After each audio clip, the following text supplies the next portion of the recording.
सबसे पहले हम देख लेते हैं कि ग्राउंड वाटर क्या होता है। ग्राउंड वाटर आपको पता है कि जो सरफेस हमारा अर्थ का सरफेस है उसके नीचे जो भी वाटर हमारा रहता है उसको हम ग्राउंड वाटर बोलते हैं, राइट। नाउ एक फैक्चुअल इंफॉर्मेशन जो कि सबको पता होनी चाहिए कि जो total volume of fresh water है पूरे वर्ल्ड में, उसमें से 30.1% is ground water, okay, and 68.7% is ice sheet and glacier. यानी कि फ्रेश वाटर डिपॉजिट में, जो कि बहुत ही इंपॉर्टेंट है ह्यूमैनिटी को जिंदा रहने के लिए, ओके, ह्यूमैनिटी को आगे बढ़ते रहने के लिए, we need water, right, and that too fresh water, क्योंकि ओशन का वाटर तो हम पी नहीं सकते because it is very saline, right, ocean is very saline, that is 35 parts पर थाउजेंड। उसमें सॉल्ट्स होते हैं, ठीक है, क्लोरीन, सोडियम वगैरह ये सब होते हैं। और फ्रेश वाटर हमें चाहिए, तो फ्रेश वाटर आपको पता है कि जितना भी फ्रेश वाटर है उसमें से सबसे ज्यादा जो होता है वो होता है हमारी आइस शीट्स। अभी आइस शीट्स आपको पता है पोलर आइस कैप्स, ठीक है, नॉर्थ पोल पे, साउथ पोल पे जो हमारी आइस कैप्स रहती हैं, ठीक है, कॉन्टिनेंटल आइस शीट्स, वो सबसे ज्यादा इसको उसका शेयर लेती हैं, ठीक है, फ्रेश वाटर का, जिसमें आइस शीट्स प्लस ग्लेशियर भी हमारे आते हैं, ठीक है। तो अगर हिमालय के ग्लेशियर भी इसमें आ जाएंगे, वहीं अल्पाइन माउंटेन्स के ग्लेशियर भी यहाँ पे आ जाएंगे, ठीक है। तो आइस शीट्स एंड ग्लेशियर यानी कि जो क्रायोस्फीयर है हम पूरे वर्ल्ड का, वो 68.7% फ्रेश वाटर को होल्ड करता है। बाकी 30.1% is your ground water, okay, and बचा 3 या 2.3%, ओके, और ये हमारा रिवर्स एंड लेक्स। तो आप देख सकते हो कि इवन अगर हम रियल वर्ल्ड में देखें तो हमें लगता है कि रिवर यार बहुत ज्यादा वाटर होल्ड करती होगी या लेक बहुत ज्यादा वाटर होल्ड करता है, बट ऐसा नहीं है, उससे ज्यादा ग्राउंड वाटर हमारा वाटर होल्ड करता है, ठीक है।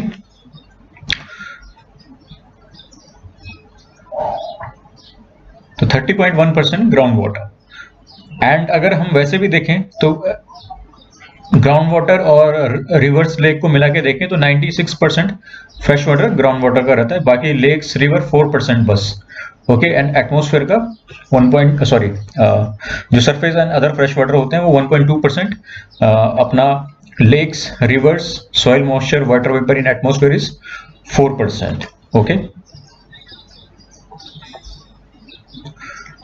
तो ग्राउंड वाटर मैंने बोला था कि क्या होता है, सरफेस के नीचे जो भी वाटर होता है उसको हम ग्राउंड वाटर बोलते हैं। अच्छा, सरफेस के नीचे अलग अलग तरीके के जोन होते हैं बने हुए, depending upon the concentration of ground water. Now if the zone is completely saturated with ground water, यानी कि उसमें पानी पूरा अच्छे से सैचुरेटेड है, ठीक है, यानी कि अगर मैं यहाँ से जूम करूं तो मुझे पार्टिकल दिखेंगे सेडिमेंट्स के, और पूरा जो स्पेस है पूरा सा भरा हुआ है पानी से, तो उसको मैं बोलूंगा सैचुरेटेड, ठीक है, यानी कि पूरा जो स्पेस है, खाली स्पेस, पोर स्पेसेस जो हैं वो पानी से भरे हुए हैं, तो उसको, उस जोन को मैं बोलूंगा zone of saturation.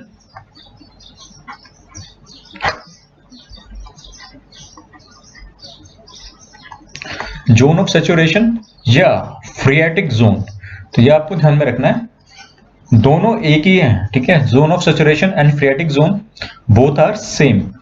Now the unsaturated zone, जहां पे पानी जो है पूरा फुल्ली उसने पोर स्पेसिस को ऑक्युपाई नहीं किया हुआ है, तो उसको मैं बोलूंगा अनसैचुरेटेड जोन या वेडोस जोन, ओके।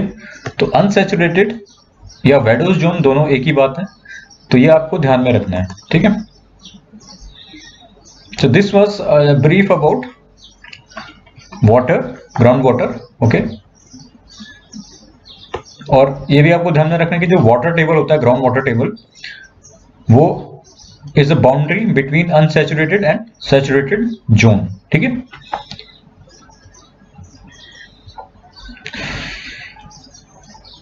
तो आपको पता है कि जब सरफेस में वाटर होता है तो ग्राउंड वाटर कैसे बनता है? ग्राउंड वाटर इसलिए बनता है क्योंकि जब सरफेस में वाटर जो रहता है वो क्या करता है, क्योंकि हमारी जो ग्राउंड है, ग्राउंड सरफेस है, वो परमेबल है, right, it can let the water pass through it, right. तो when the rocks are permeable, thinly bedded and highly jointed and cracked, okay, जब रॉक क्या होते हैं, परमेबल होते हैं, ठीक है, उनमें पोर्स स्पेसेस रहते हैं, क्रैक्स रहते हैं, जॉइंट्स रहते हैं, तो उससे क्या होता है, जो पानी रहता है सरफेस का वो क्या कर देता है, पर्कुलेट करता है या सीप डाउन कर देता है नीचे, ग्राउंड के नीचे। Okay, and thus this downward and horizontal movement of water which causes the rocks to erode. तो होता क्या है कि ग्राउंड वाटर के जरिए रॉक्स जो होती हैं वो इरोड करती हैं, ठीक है, इरोजन होता है उनका, डिसइंटीग्रेशन होता है। तो उसी की वजह से जो हमारी लैंड फॉर्म बनती हैं वो होती है ग्राउंड वाटर लैंड फॉर्म, ठीक है, क्योंकि यहाँ पे ग्राउंड वाटर की लैंड फॉर्म्स के बारे में हमारा फोकस है, ठीक है। तो जो ये डाउनवर्ड हॉरिजॉन्टल मूवमेंट होता है उसके कारण जो रॉक इरोड होती है एंड इरोजन के कारण जो हमारी लैंड फॉर्म बनती है उनको हम ग्राउंड वाटर लैंड फॉर्म बोलते हैं।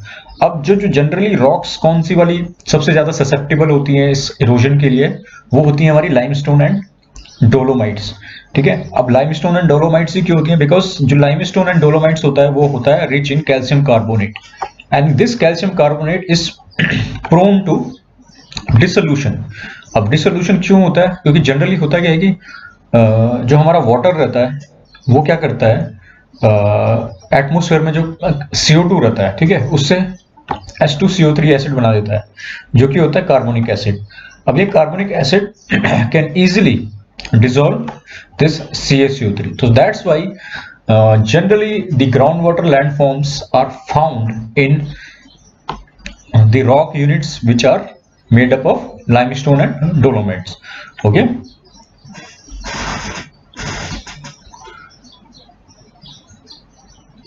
तो डोलोमाइट और लाइमस्टोन में अंतर ये होता है कि जो डोलोमाइट होता है उसमें मैग्नीशियम होता है MgCO3, Mg2CO3, right, and sorry MgCO3, and जो कैल्शियम जो लाइमस्टोन होता है उसमें होता है CaCO3 होता है। ओके,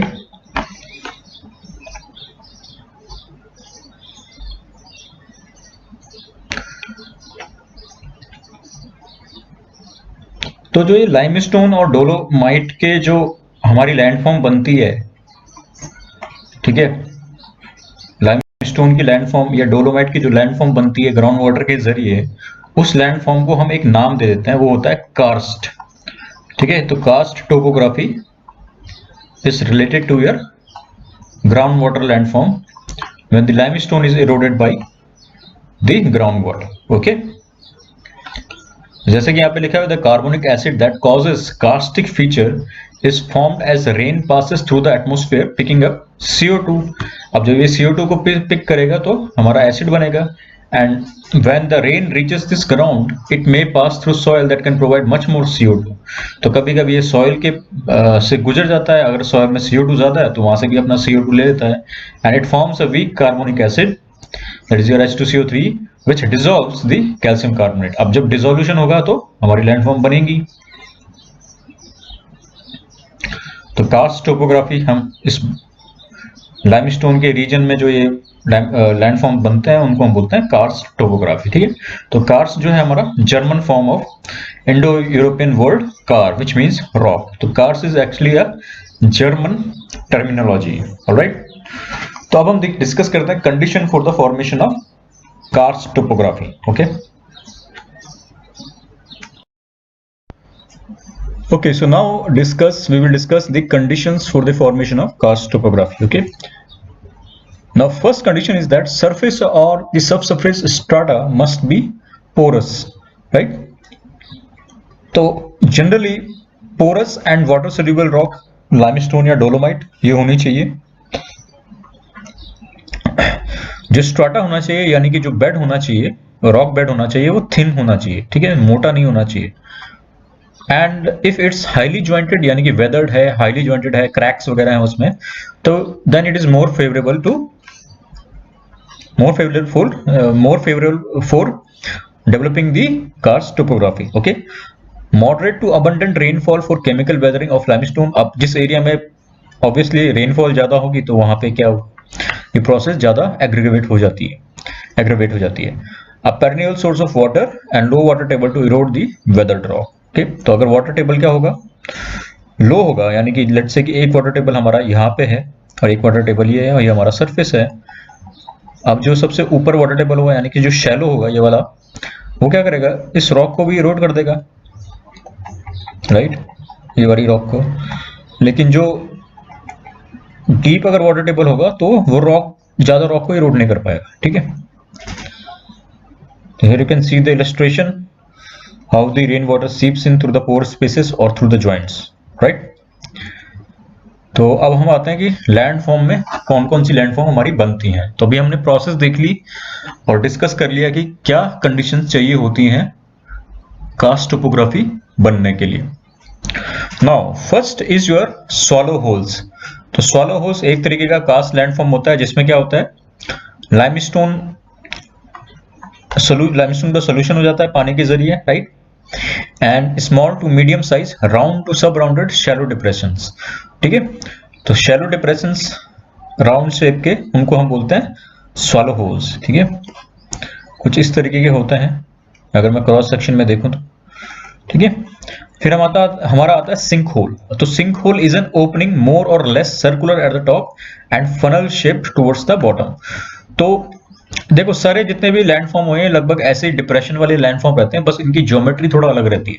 तो सिंक होल में क्या होता है, जैसे कि यहाँ पे आपको दिख रहा है ये सिंक होल है, इसका जो ओपनिंग रहता है यानी कि जो सरफेस वाला पार्ट रहता है वो ऐसे सर्कुलर रहता है, लेकिन जो अगर ये बॉटम में जाएंगे हम तो ये कुछ ऐसे फनल शेप में हो जाएगा। ठीक है, कुछ इस तरीके का होता है। तो ये होता है सिंक होल। अच्छा, सिंक होल को कभी कभी हम डोलिन भी बोलते हैं। ओके, तो डोलिन जब ये सिंक होल कोलैप्स हो जाता है, ओके, तो उसको हम डोलिन बोलते हैं। फॉर एग्जांपल लेट्स से कि सरफेस में अभी ये ओपनिंग नहीं है, ठीक है, और यहाँ पे ऐसा क्रैक्स वगैरह अभी भी बने हुए हैं सरफेस में, तब भी ये सिंक होल कहलाएगा। लेकिन जैसे ये पूरा कोलैप्स हो जाएगा इसको हम बोलेंगे डोलिन। ठीक है, तो दोनों एक ही टर्म है, आपको कंफ्यूजन नहीं होना है। ओके, तो सिंक होल यानी कि सॉल्यूशन वाले होल। ठीक है, सॉल्यूशन के जरिए धीरे धीरे करके जब ये डिप्रेस हो रहा है तो उसको सिंक होल बोलेंगे। एंड कोलैप्स सिंक यानी कि डोलिन, एकदम से जब ये पूरा कोलैप्स हो जाएगा इसका रूप तो उसको हम बोलेंगे डोलिन। ओके, फिर हमारे आते हैं उवाला एंड पोलजे। तो सिंक होल आप देख सकते हो funnel shaped, okay, and this is the collapse sink. तो जनरली जब ये ऐसा रहेगा, राइट, लेट्स से कि ये कोलैप्स नहीं हुआ है तो ये अभी इंटैक्ट है, तो इसको हम बोलेंगे सिंक होल। और जब ये पूरा का पूरा कोलैप्स हो जाएगा तो उसको बोलेंगे हम डोलिन। ठीक है, नाउ उवाला एंड पोलजे। तो जब सिंक होल एंड डोलिन आपस में क्या कर देते हैं, ज्वाइन हो जाते हैं। ठीक है, because of aggravated process of solution या कोलैप्सिंग, तो होता क्या है कि ये उवाला बना देते हैं। उवाला क्या होता है, उवाला एक तरीके की केव होती है which is long narrow to wide trenches. Okay, तो long narrow wide trenches are called uvala. Obvious सी बात है कि जब ये सिंक होल आपस में जुड़ जाएंगे, ठीक है, सोल्यूशन के जरिए या वेदरिंग के जरिए, ठीक है, तो ये एक तरीके की वैली टाइप की बना देंगे। ठीक है, जैसे कि ये लॉन्ग नैरो वैली, तो उसको हम बोलते हैं उवाला। ठीक है, ये आपको ध्यान में रखना है। अच्छा, पोलजे क्या होता है, पोलजे इज व्हेन द उवाला कोएलेस, यानी कि उवाला जब आपस में जुड़ के एक यू शेप बड़ी सी वैली बना देते हैं, यू शेप वैली, तो उसको हम बोलते हैं पोलजे। ओके, तो लेट्स से कि ये आपस में जुड़ गए, ये वाला भी सोल्यूशन हो गया, तो ये क्या बन जाएगा, पूरी एक वैली बना दी गई। ठीक है, कुछ इस तरीके से, तो इसको हम बोलेंगे पोलजे। तो एग्जांपल मैं आपको दिखाता हूं अभी एक, तो ये है पोलजे। ठीक है, एक बहुत बड़ी वैली है, आप देख सकते हो in Bosnia and Herzegovina. So this is formed when multiple uvalas join together to form this huge valley called पोलजे। तो ये कभी कभी कंफ्यूजन हो जाता है कि यार ये ग्लेशियर वैली तो नहीं है, बट आपको स्टडी करके पता चल जाएगा कि ये एक पोलजे है। ठीक है, नाउ कहीं कहीं पे वाटर टेबल जो होता है वो डीप रहता है। ओके, अब ये डीप रहता है तो जो सिंक होल्स होते हैं दे मे पंच डाउनवर्ड्स। ठीक है, तो इनका जो जितना भी डिपोजिशन है, सिंक होल है, ये पूरा ऐसे डाउनवर्ड होके, क्यों, इसका डिपोजिशन ऐसे हिल टाइप के शेप बना देगा। राइट, यहाँ से ये मटेरियल डिपॉजिट हुआ, मतलब कोलैप्स हुआ और ये ऐसे डिपॉजिट बना दिया। तो जब ये डिपॉजिट ऐसे बनते हैं, ग्राउंड वाटर जब डीप होता है, तो उसको हम बोलते हैं एग बॉक्स टोपोग्राफी।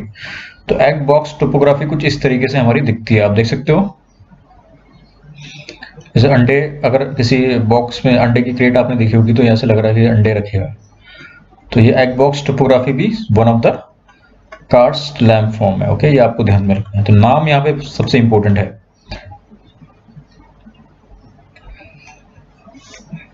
फिर हमारा आता है लैपीज एंड पेवमेंट्स।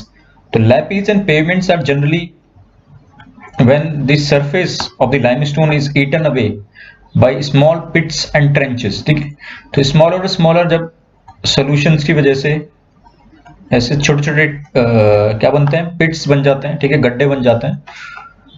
और जब ये लाइमस्टोन का पूरा ये जो यूनिट रहती है, ये क्या हो जाता है, इरेगुलर हो जाता है, इरेगुलर हो जाता है, तो इसको हम लैपीज बोलते हैं। ठीक है, तो इरेगुलर जो रिजेस बन जाती हैं तो उनको हम बोलते हैं लैपीज। ओके, एंड पेवमेंट हम जब ये लैपीज, जब ये रिजेस जो होती है ना, ये क्या हो जाती हैं, वेदर्ड हो जाती हैं, तो ये जो पेवमेंट रहता है, सॉरी, जो ये लाइमस्टोन का मास रहेगा पूरा यूनिट, ये स्मूथ सा हो जाता है, तो इसको हम बोलते हैं पेवमेंट। ओके, तो स्मूथ लाइमस्टोन पेवमेंट। तो अभी मैं एग्जांपल दिखाता हूं आपको, ये आप देख सकते हो, ये पेवमेंट है, थोड़ा सा स्मूथ है, यहाँ पे आपको रिजेस देखने को नहीं मिल रहे होंगे, राइट। हालांकि यहाँ पे भी सोल्यूशन की जगह से, वेदरिंग की जगह से, ऐसे वेदरिंग की वजह से यहाँ पे इरेगुलर शेप है, लेकिन compare to this, so this is lapies. Lapies आप यहाँ पे smooth, sorry, pointed irregular ridges आप देख रहे हैं, राइट। तो जब ये वापस से वेदर्ड हो जाएंगी तो ये थोड़ा सा स्मूथ जो हो जाएगा एरिया, उसको हम बोलेंगे pavement, and these are called lapies, these ridges are called lapies. Okay, small ridges. तो ये बात रही लैपीज एंड पेवमेंट्स की। कार्स्ट विंडो भी एक तरीके की लैंडफॉर्म होती है, जब सिंक होल कोलैप्स हो जाते हैं तो बड़ी सी एक ओपन ब्रॉड एरिया को हम क्या बोलते हैं, कार्स्ट विंडो। ठीक है, तो कार्स्ट विंडो एक क्या है, ब्रॉड टर्म है। तो यहाँ पे आप इमेज में देख रहे हो development of karst landscape through time. पहले क्या होगा, लाइमस्टोन हमारी फॉर्मेशन है, यहाँ पे वाटर टेबल है, ठीक है। अब धीरे धीरे पहले सिंक होल्स बनेंगे, फिर सिंक होल आपस में कोलैप्स हो जाके, ठीक है, और ये वैली भी क्या करेगी, जैसे रिवर वैली है तो रिवर वैली भी क्या करेगी, लाइमस्टोन को डिसॉल्व कर देगी रिवर, तो एक बड़ी सी वैली बना देगी। ओके, सिंक होल्स का साइज भी इंक्रीज होता जाएगा, पहले छोटे थे फिर बड़े होते जाएंगे। अब फिर क्या हो जाएगा, सिंक होल आपस में मिलके ऐसे उवालास बना देगी, ठीक है, ये कोलैप्स सिंक हो गया, ठीक है, डोलिन्स बन गए। तो इस तरीके से हमारी कास्ट जो लैंडस्केप है वो चेंज होता जाता है, काफी इरेगुलर हो जाता है। अब हम बात करते हैं डिपोजिशनल लैंडफॉर्म्स। तो ग्राउंड वाटर में अभी हमने इरोजनल लैंडफॉर्म देखी है, अब हम डिपोजिशनल लैंडफॉर्म देखेंगे।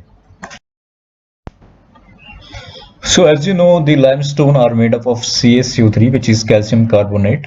So when the water dissolves the calcium carbonate from the limestone, what happens is that after a time, the calcium carbonate which was in the solution get precipitated.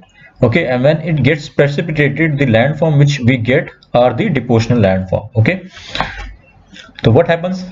The calcium carbonate is deposited when the water carrying it in solution evaporates or loses its carbon dioxide as it trickles over the rough rock surfaces. तो होता क्या है कि let's say कि ये आप image देख रहे हो, इसमें जो हमारा वाटर है it is carrying the calcium carbonate via solution. अब through evaporation and through time what happens that water trickles down and the rest of the calcium carbonates get deposited due to evaporation and other processes. Okay, and thus we get the deposition of calcium carbonate. ठीक है, तो जिस जो rock होती है, ठीक है, इसके जरिए जो रॉक बनती है इस डिपोजिशन के जरिए, उसको हम बोलते हैं travertine. Okay, so travertine is a terrestrial sedimentary rocks formed by the precipitation of carbonate minerals from the solution in the ground and surface water. Remember, this is also made up of calcium carbonate, but it is different from the limestone. Okay, it is made when the calcium carbonate in the solution is precipitated. Okay, when the water gets evaporated. Okay,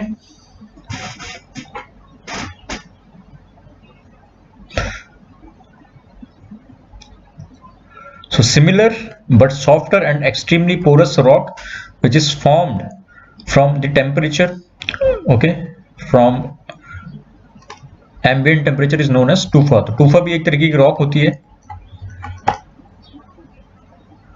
जो normal temperature पे बनती है ना, okay, लेकिन ये soft होती है and porous होती है, उसको हम बोलते हैं टूफा। लेकिन ट्रैवर्टाइन जनरली आपके heated waters, okay, and geothermal springs में डिपॉजिट होते हैं, ओके, ये आपको ध्यान में रखना है। तो लैंडफॉर्म की बात करें तो सबसे पहले लैंडफॉर्म जो आते हैं वो आते हैं स्पीलियोथेम्स। अब स्पीलियोथेम्स क्या होते हैं, जब मैंने बताया था कि वाटर जो होता है केव से ड्रिप करता है, ठीक है, लेट्स से कि लाइमस्टोन की केव बनी हुई है एंड वाटर वहां से ड्रिप कर रहा है सीलिंग से, ओके, तो सीलिंग से जब डिप करता है तो जो लाइमस्टोन में लाइमस्टोन का जो सोल्यूशन रहेगा CaSO3 वो प्रेसिपिटेट हो जाएगा, तो उसको हम बोलते हैं ड्रिप स्टोन। जब ये प्रेसिपिटेट हो जाएगा टॉप से तो उसको हम बोलते हैं ड्रिप स्टोन, ओके। एंड जब ये ड्रिप स्टोन आपस में मिलके अलग अलग तरीके के लैंड फॉर्म बनाते हैं, ठीक है, तो उसको हम बोलते हैं अलग अलग तरीके के लैंड फॉर्म या फॉर्मेशन बनाते हैं, उसको हम बोलते हैं स्पीलियोथेम्स, ठीक है। तब स्पीलियोथेम्स जो होते हैं वो अलग अलग प्रकार के होते हैं, तो दो सबसे फेमस है यहाँ पे, तो एक होता है स्टेलेक्टाइट एंड दूसरा होता है स्टेलेग्माइट। तो stalactite is a type of speleothems जो कि रॉक से, सॉरी, सीलिंग से नीचे की तरफ झुका हुआ रहता है, ठीक है, डाउनवर्ड इसका हेड रहता है, यानी कि जो रूफ है हमारा पूरा, यहाँ से स्पीलियोथेम्स जो हैं वो ऐसे डाउन साइड की तरफ पॉइंट कर रहे हैं, ग्राउंड की तरफ पॉइंट कर रहे हैं, इसको हम बोलते हैं stalactite, okay. So they are cone-like structures growing downwards from the roof. And when यहाँ से वाटर वापस से ट्रिकल करेगा और जब ये यहाँ पे प्रेसिपिटेट हो जाएगा फिर ये कोन शेप बनाएगा ग्राउंड से।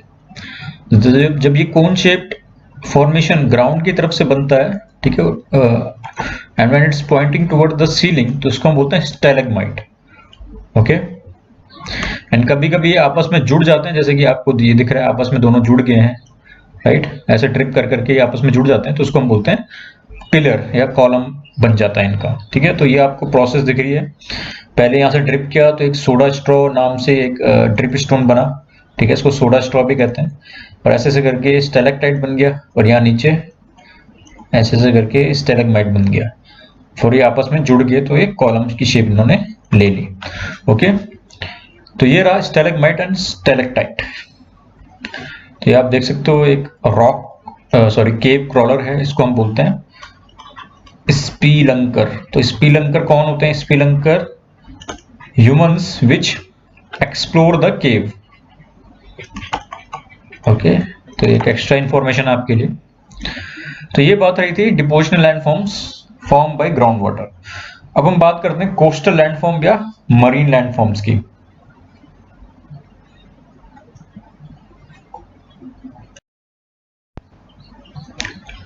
तो कोस्टल लैंडफॉर्म की बात करें या मरीन लैंडफॉर्म की बात करें, आपको पता है जनरली जो कोस्टल एरियाज में कौन कौन से जियोलॉजिकल एजेंट्स डोमिनेटेड रहते हैं, वो होते हैं आपकी winds, currents, tides and storms, okay, and they carry on erosional and depositional processes.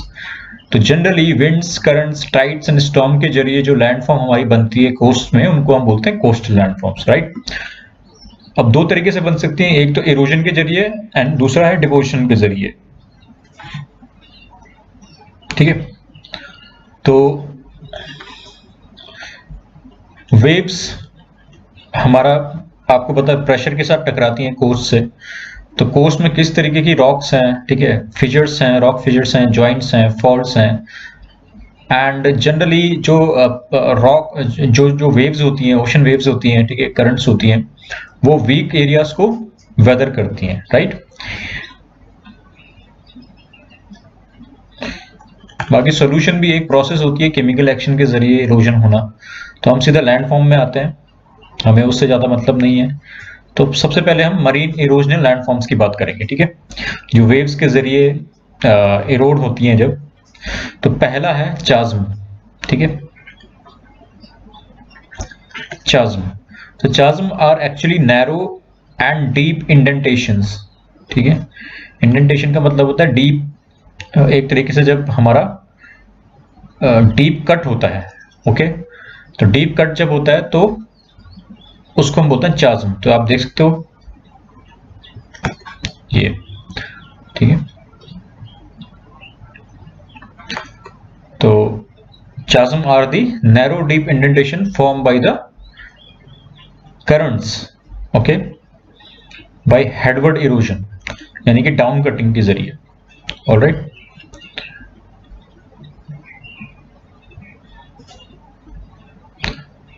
दूसरा है वेव कट प्लेटफॉर्म। तो wave cut platform is actually, आपने कॉन्टिनेंटल मार्जिन जब पढ़ा था तो उसमें देखा था, ठीक है, ब्रीफ में हमने बताया था। तो वेव कट प्लेटफॉर्म में बता देता हूं आपको, राइट।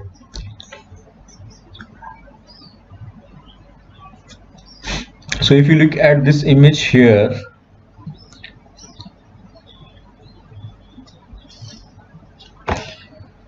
तो ये पूरा प्लेटफॉर्म होता है, ठीक है। तो जब ये वेव्स के जरिए जब ये इरोड हो जाता है तो उसको हम बोलते हैं वेव कट प्लेटफॉर्म, ओके।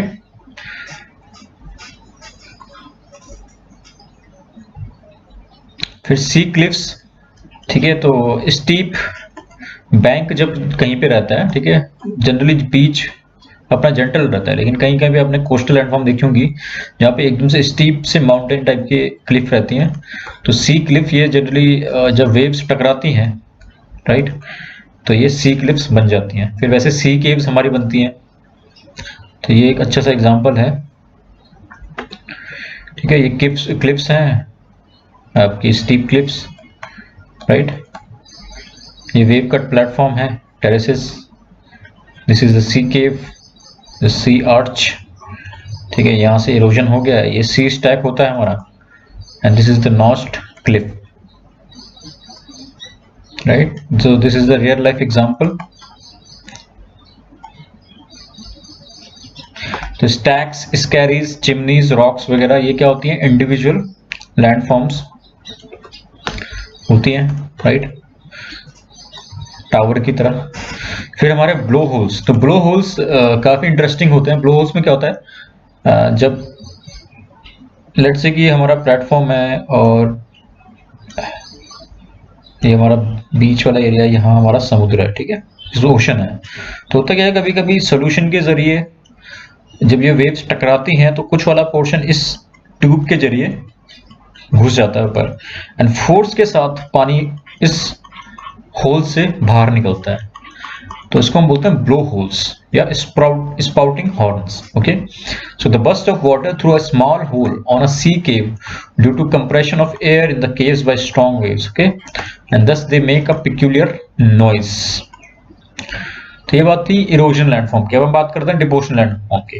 तो डिपोजिशन में जनरली क्या होता है, बीच के अलोंग या बीच से थोड़ा दूर ऑफ शोर में जब हमारा सेडिमेंट्स डिपॉजिट हो जाते हैं करंट्स के द्वारा, तो उनको हम बोलते हैं डिपोजिशन लैंडफॉर्म। तो जैसे आप देख सकते हो, बीच, स्पिट, तंबोलो, लगून, बैरियर बीच, ठीक है, कॉमेट्स टेल, स्पिट वगैरह वगैरह, ये हम देखेंगे। तो बीच तो आपको पता ही है, बीच में क्या होता है, temporary covering of rock debris और along a wave cut platform. तो वेव कट प्लेटफॉर्म के पास जब हमारा सेडिमेंट्स या सैंड वगैरह डिपॉजिट हो जाते हैं तो उसको हम बोलते हैं बीच।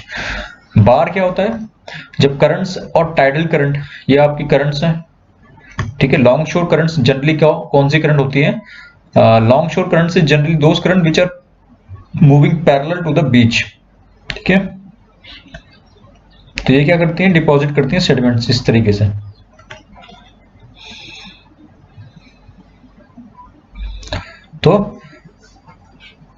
तो जब बार वो बनता है, बार जब शोर लाइन से थोड़ी दूर पे जब ये सेडिमेंट्स डिपॉजिट होते हैं, रॉक डिब्री डिपॉजिट होते हैं, तब हमारा बार बनता है, okay. And these bar are submerged, remember, okay, पानी के नीचे रहते हैं। पानी के नीचे जब ये डिपॉजिट रहते हैं तो उनको हम बोलते हैं बार, लेकिन they are at a distance from the beach, and the enclosed water body is called a lagoon, ठीक है। ये हमारा इधर बार होगा, लेकिन जब ये बार सरफेस के ऊपर, पानी के सरफेस के ऊपर हमें दिखने लग जाता है तब इसको बोलते हैं बैरियर, ठीक है। एंड बैरियर एक तरीके से बाउंड्री का काम करता है बिटवीन लगून एंड अपना ओशन बॉडी, ओके। तो लगून क्या होता है, एक ट्रैप्ड वाटर बॉडी रहती है behind the barrier. So barrier is the over water counterpart of a बार।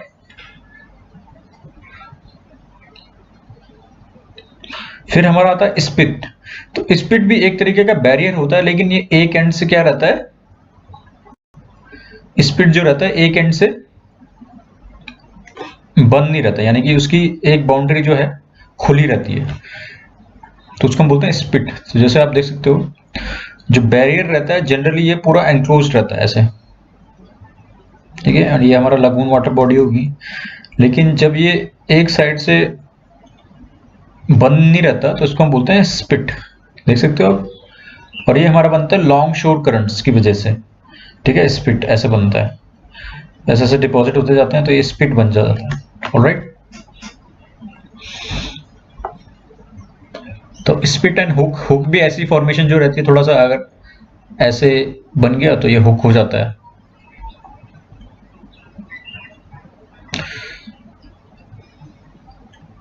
तो a shorter spit with one end curved towards the land is called a hook।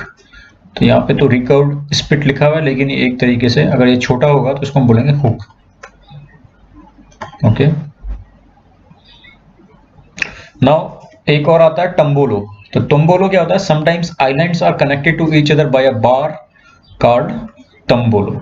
तो tombolo is actually when an island, let's say यहाँ पे एक island है and it is connected by the mainland by a bar, it is called tombolo। okay, so here you can see an island which is connected to the mainland by a depositional bar is called tombolo।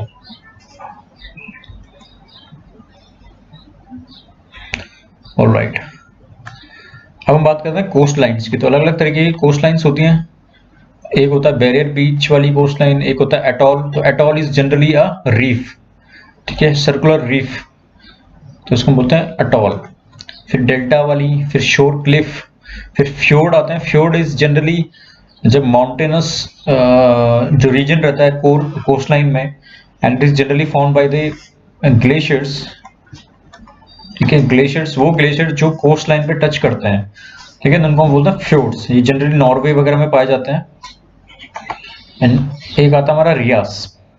तो रियास क्या होता है, rias when the streams dissect a region into a system of valleys and divides. Okay, so submergence produce a highly irregular shoreline called ria coastline, ठीक है। तो जब ये जो बीच वाला जो पोर्शन रहता है ये कट होने लग जाता है, ठीक है, इनटू वैलीज और स्मॉलर माउंटेन्स। ओके, एंड जब शोर लाइन जो होती है काफी इरेगुलर हो जाती है तो उसको हम बोलते हैं रियास। ओके, तो साउथ वेस्ट आइलैंड में एक तरीके की कोस्ट लाइन है रियास कोस्ट लाइन। एक होता है हमारा Dalmatian coast, result by the submergence of mountain ridges with alternating crest and troughs. तो सब माउंटेन, ये डाल्मेशियन कोस्ट लाइन है। तो माउंटेन्स, अगर बीच में माउंटेन्स होंगे और ये सबमर्ज हो जाएंगे, ठीक है, तो डाल्मेशियन कोस्ट लाइन हमारी बन जाएगी। So Dalmatian coast of Yugoslavia is a typical example. So this was it for groundwater and marine landforms. Okay. All right. तो मरीन लैंडफॉर्म हम आगे जब हम ओशनोग्राफी पढ़ेंगे तो थोड़ा बहुत इनके बारे में दोबारा से हमारा ये जिक्र आएगा, ठीक है। तो अभी के लिए इतना ही गाइस, होपफुली आपको वीडियो पसंद आई होगी, and till then stay safe, stay healthy. मिलते हैं नेक्स्ट वीडियो में।